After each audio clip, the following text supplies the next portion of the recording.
And welcome to Reds in the Hood for Legacy United fans, and like me and James here, United fans born and bred in Old Trafford. Well, you till you're like one. But anyway, today we're going to be talking not so much about who's coming in terms of new players, it's those United players that are leaving, and are we going to regret it? Because we have had those incidents in the past. I mean, you think of, PK and then, Giuseppe Rossi, and you think, oh, why did we let them go? They've ended up being amazing. So is that going to happen this time round? Which players are going to leave and do well, and who's going to be an absolute flop? Obviously, the first one that people are going to be talking about is Pogba to Juventus. I mean, they're still going on about Pogba, and my issue with Pogba, injured too much, and I think he just gave up towards the end, didn't he? Yeah, I'm a bit bored of it, to be fair. Like I've always liked Pogba, but I feel at the end it was just time to cut ties. Like he had that last season, I had good hopes for him after signing Varane, Sancho, playing with Bruno, but just we needed to cut ties then. Like even playing 2 minutes against Liverpool, going off injured, on purpose, coming on like at half time, getting sent off in 2 minutes against Liverpool again.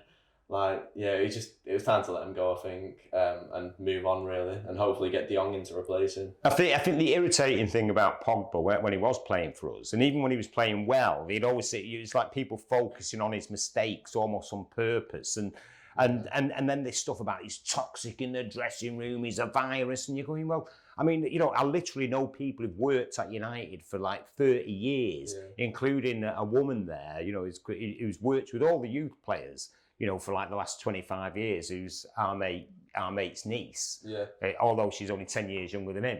And the thing is, no one's got a bad word to say about Pogba with him. That he's a lovely lad, he's really friendly, he tries hard, he's not lazy at all these things. So there was a lot of that sort of very uncomfortable when they go, well, he's lazy. And you go, well, yeah, except for his stats. Oh, he can't do that. You go, yeah, but I mean, if he's surrounded by three players and then someone passes to him. Yeah, he was, so even like last season, like under Ollie at the start, like he was, so in the pressing charts, they have like United's top pressers, and obviously first is Fred, because Fred's just runs everywhere really, Fred. But then second was Pogba. He was even above like McTominay, Bruno, like players who are supposed to like be the top pressers. But, and yet all the ones on, at least McTominay tries. Yeah. You go, yeah, but not according to the stats. Yeah, I know. But the thing is with Pogba now though, like he's obviously a world-class player, but it was just definitely time to cut ties. But I mean, the only person who actually had a problem with Pogba, like even Rangnick said he was a great professional, like Ollie liked Pogba.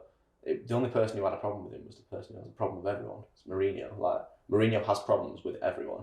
Like Hazard, Fabregas. I mean, these are some of those professional. Well, maybe not Hazard, but Fabregas though. Yeah, well, they were great players. Yeah, like even cut Casillas out of Real Madrid for a period of time. I mean, he'd been there for 20 years. Mm-hmm. It's just he has problems with everyone. So I wouldn't take much from that about being a virus and that. I mean, my whole thing, and people don't like me saying this, but my whole feeling with Mourinho is I didn't think he was right for United from the start. And actually, I went on Good Morning Britain with Piers Morgan, God help me, to actually talk out from outside Old Trafford live, chatting about how I felt about Mourinho. And I said, he's going to have to learn to play the United way. We are not going to put up with the joyless, dull crap that he's played at every other club that he's been at. And of course, it's the only way he knows how to play. I suspect he hates football, Mourinho. Yeah, I never want United to lose a game, but it was, at the end, it was just getting to that point where it was like, just pull the trigger. Like, honestly, it was even the start of that season. I know we finished second, but like the football at the end was awful. Like De Gea, like having, his record-breaking seasons. It's not a good sign. Like when you go all these, like winning your Player of the Year like 3 years in a row, and then he was just making everything toxic as well. Like just everything with Pogba, it was just all you could just tell it was coming. Like there was the Brighton result. I remember being in town with my uncle, and he was like, just talking about, we reckon it'd be gone by Christmas. Everyone knew that his time was coming to an end, even at the very start of the season. Like we just seemed very reluctant to pull the trigger. It's like it almost has to just like go to rock bottom before we get rid. But there were some United fans, even Manchester ones, who just thought he could do no wrong. They were so behind him. And I just said, look, he's just not a United manager. And I had to say, look, I'm of a certain age. I've been going to United since 68, 69 season. That is the worst football I have ever seen United play consistently, if you can call it football. And somebody stole my line from an article I wrote where I described Mourinho as Tony Pulis with an unlimited budget. Yeah, I mean, I wouldn't go that far. I feel like I would. I do. VAR and Porto do not win the European Cup. Well, yeah, even against Celtic, had there been VAR, they'd have been out. Against United at Old Trafford, dodgy ref, first of all, in the first leg away, sent Roy Keane off. At Old Trafford, we're winning 1-0, perfectly good goal by Scholes. They're finished. They're dead. For some weird reason, referee disallowed it. You know why? Portuguese bribe refs. I've got Ronaldo, so but now, well, I've heard that kind of thing off someone who used to go to Portugal as a buyer and was actually out drinking and knew all the guys who were actually directors of Benfica, and they said we always bribe refs over here. Yeah, I think with Mourinho though, like, I'm not like you. I don't hate him. I hated him for United, but I do think he's a decent manager. Like for a club like a big club with a lot of money, I feel like he can build a team of like the sort of men to like win you a big trophy that you'd want to watch play for about one season. Yeah, and you go, God, what am I watching this for? I like him though because I like sort of watching him in the big games because I don't watch him week in week out. I wouldn't want to watch him week in week out because it's just dull.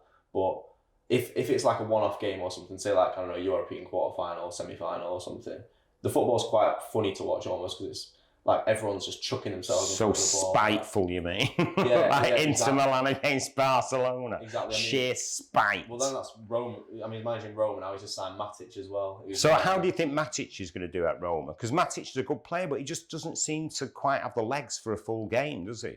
Yeah, Well, Matic, even like last season, you can just tell he's a different kind of player to what we've already got, and it's what we need as well. But we need Matic like 10 years younger. Yeah, like, it's just more like they're sort of composed on the ball. Like he's got a good pass, good weight of pass. It's almost like he strikes it very nice. Like even some of his goals, like the one against Palace, the one against City, like he can strike a ball. So he's got a decent pass in him, but I feel like his legs are just completely lacking. Well, he's a Mourinho player, so he won't have to do much running around. He's just got to stand there and stop the opposition from playing. Well, that's why I think it'll be good though. Like, but at United, we need the sort of new Matic. Like we could not have had another season of Matic. Like he can't. Like I just remember watching him last season. I think it was against Spurs. Maybe he played. I think it was Spurs when I watched him, but. He played 60 minutes. I was like, God, Matic, he's brilliant. Why are we not playing him? 60 minutes. His legs were dead. It was like he'd been. I don't even know. He couldn't run anymore. Like he just completely died. It's like the battery's just. So you think, but you think again, slower pace of game in Italy. Yeah. Roma. Yeah, it'd do well. I mean, more time on the ball as well. Like sort of more focused on defending.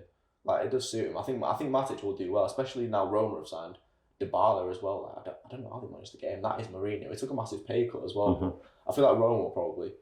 Nice place to live. Yeah. Do you want to come and live in Rome? Yeah, go on. Yeah, true. I mean, with their signings, though, to be fair, like with Matic as well, I do feel like they might end up getting the Champions League. So I might have to watch a bit more of Mourinho's murder ball. Yeah. I mean, it is a great carrot to dangle in front of a player. Oh, do you want to come and live in Rome? Yeah, right. Get paid a fortune. I know, and it's that allure as well of like, oh, do you want to come and work with Mourinho as well? But I feel like I feel like people get sold a dream working with him, but he has these players where he will sign him and he'll just target him and be like, right, you, I'm coming for you. Like he just tends to do it. Like when he signed Pogba, when he signed I don't know if he signed Ndombele at Spurs. No, he didn't. But a new player just targets him, doesn't like him.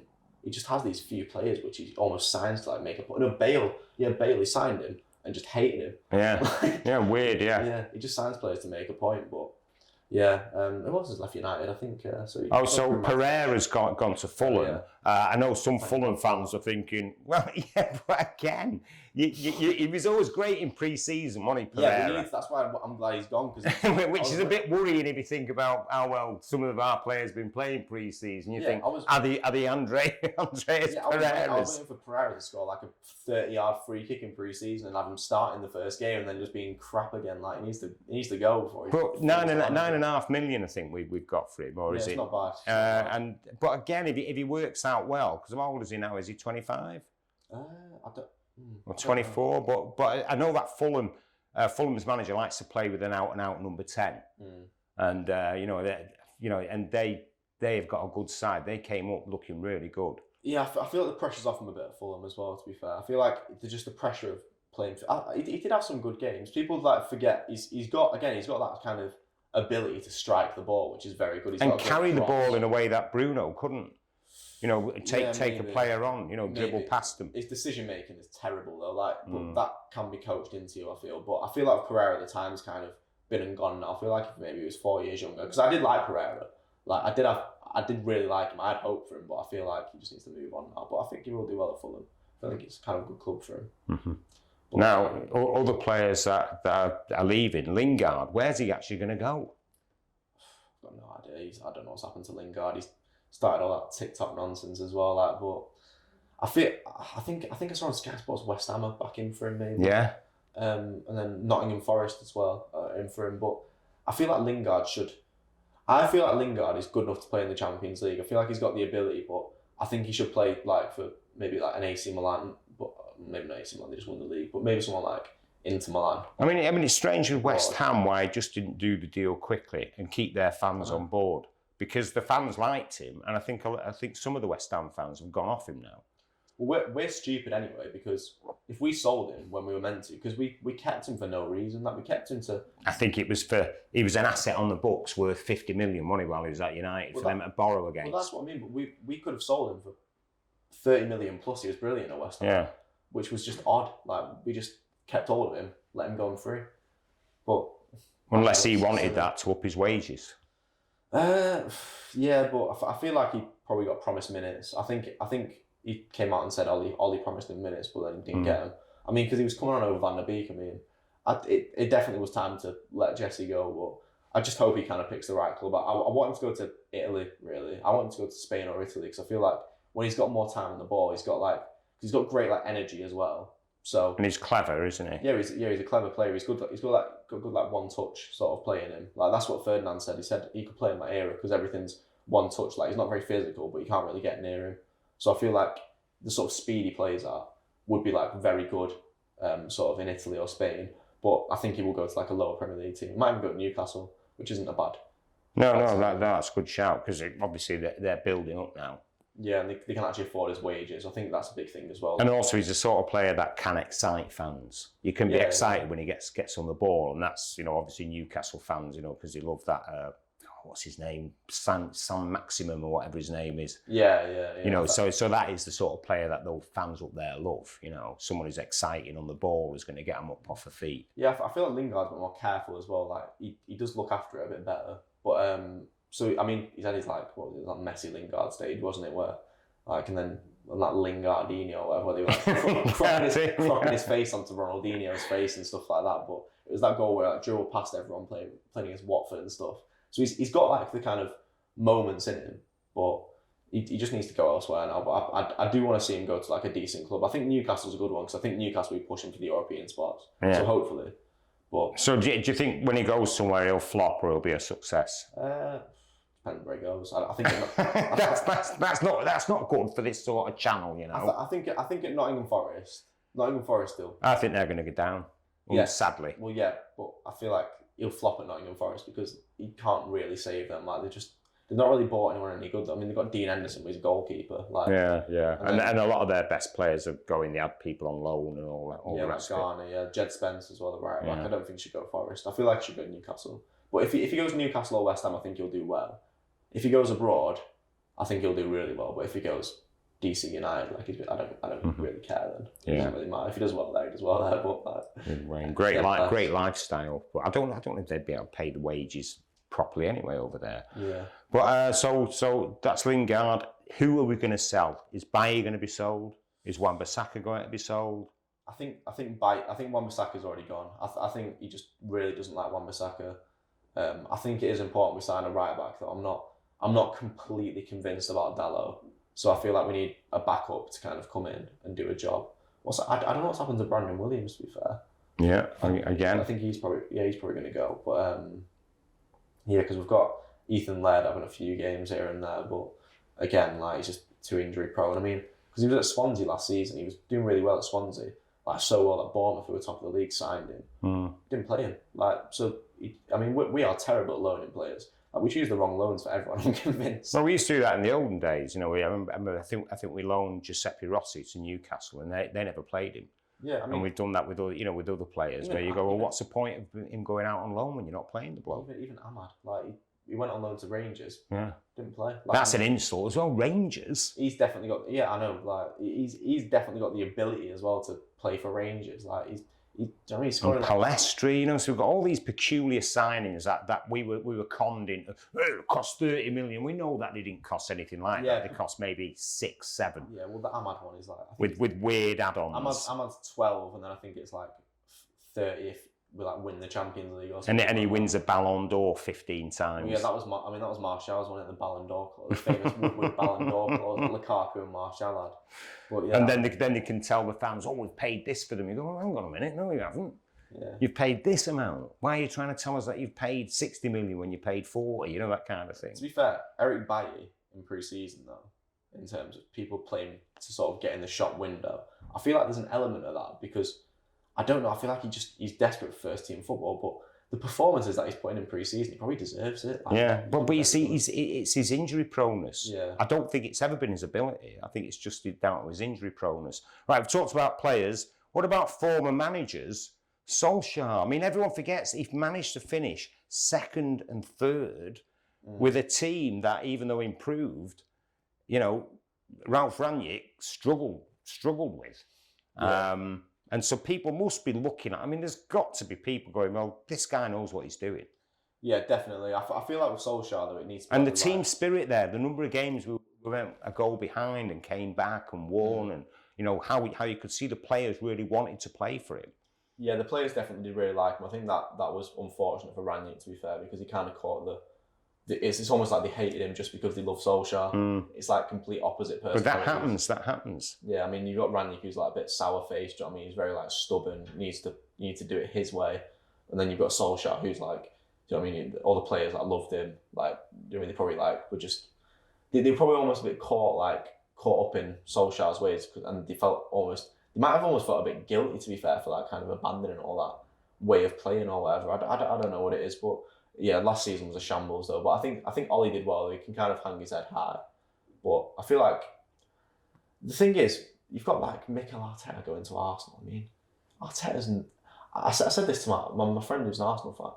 Mikel Arteta will never finish above Solskjaer in his whole career. He will never win the league. So to finish above Solskjaer, you've got to win the league. And Arteta will never win the league at Arsenal.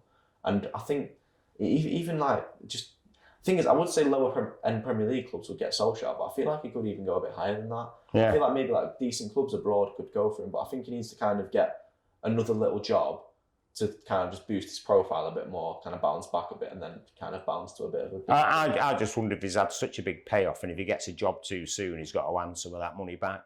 Yeah, but maybe, to be fair, maybe he was only a manager because he wanted to manage United. Yeah.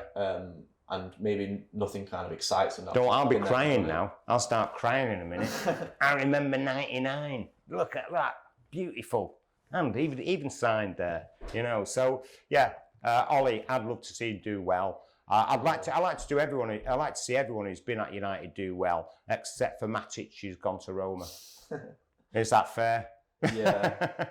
I mean, there's going to be loads of United fans. They hate Pogba so much, they just want him to be the worst player ever. Oh, it's his Amazon documentary. They've all been on like the IMDb. It's got 1 star on IMDb. It's the worst rated program. Because of all the haters. Yeah, and then when you read the reviews on it, they haven't even watched it. Like, they leave 0 stars or whatever, like 1 star, and it says like too many haircuts. This is shit or something. Yeah, too many haircuts. Why is he having a haircut?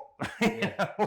You're thinking a haircut. Yes. Yeah, but like it's got nothing to do with the documentary. It's actually it's an okay documentary. I mean, when they talk about, because a lot of people go, you know, because they said, look, you know, he's not played in a great midfield. And someone said, yeah, well, what about Brian Robson? Blah, blah, blah. I said, yeah, but Brian Robson, when he was playing in the midfield with Remy Moses, you know, Ray Wilkins, Norman Whiteside, you know, he wasn't going, oh, Fred, McTominay, Matic.